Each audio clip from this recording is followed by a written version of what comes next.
Hi all, it's Teresa in Gemma's house. I'm in the middle of doing a project.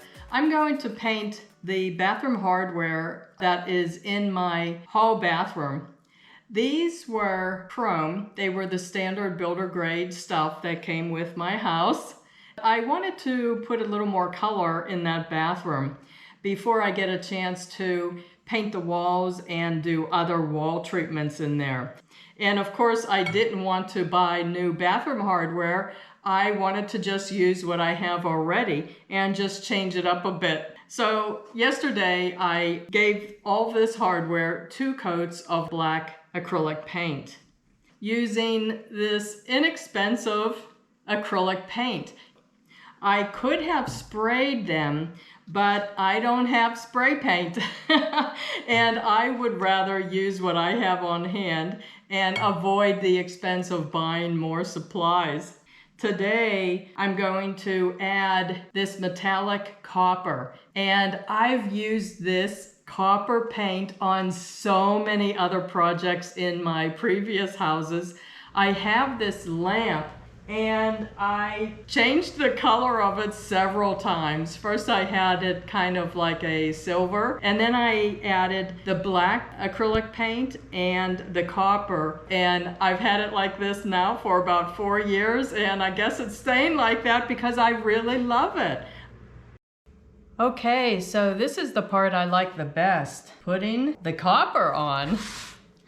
And I'm just using an inexpensive flat soft bristle brush. I'm just going to put a thin coat on and then build up the color over a few coats.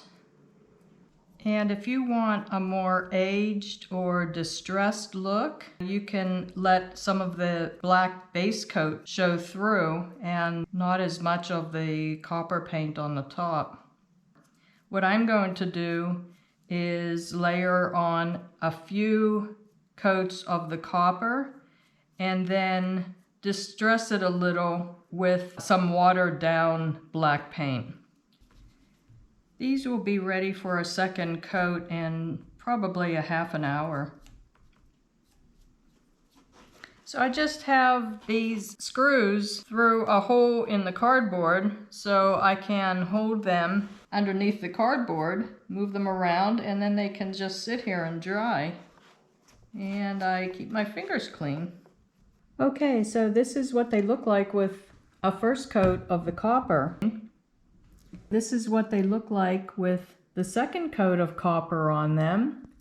And as I was painting these, I just went in one direction around these brackets, in one direction on these. And another tip I'd like to mention is that when you're applying the paint, don't keep brushing over it as it starts to set up, because it will just start pulling the paint off. Pretty, huh?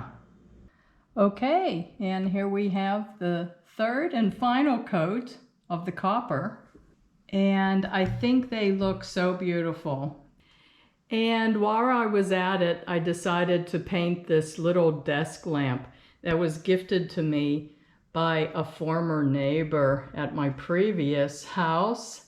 It was white metal lamp and a white metal base, and so I painted it, and I just really love it.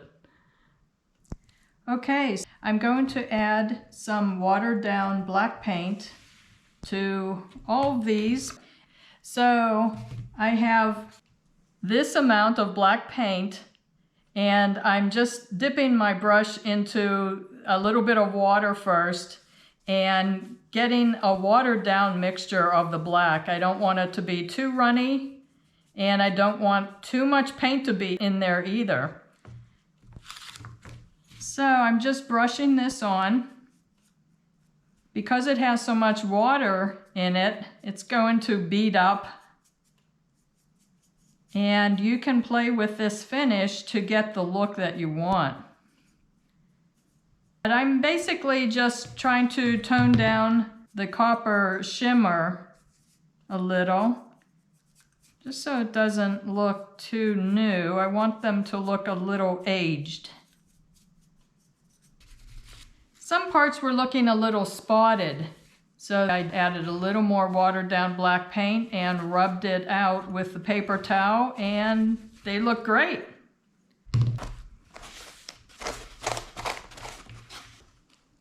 Okay, I like them. Okay, I'm gonna add a touch more black around this bottom part, just to give it a little more definition. And then just wipe it down a little. And this is a slightly damp paper towel. So I'm wiping off most of the black, and it's staying in the crevice part.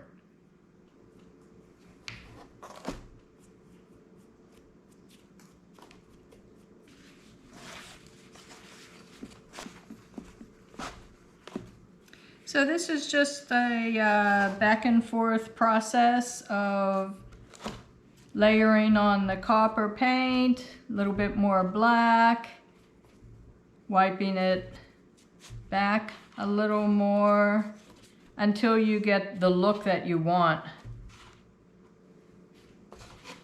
And I like them. As I said before. And my last step will be to use this polyacrylic clear ultra flat varnish as a protective coat. And this varnish, you do have to stir it to make sure all the components in it are stirred up from the bottom. You shouldn't shake it, of course, because that will put air bubbles in it. There's no easy way to hold these and keep my fingers clean, so I'm just trying to have them sit real nice for me.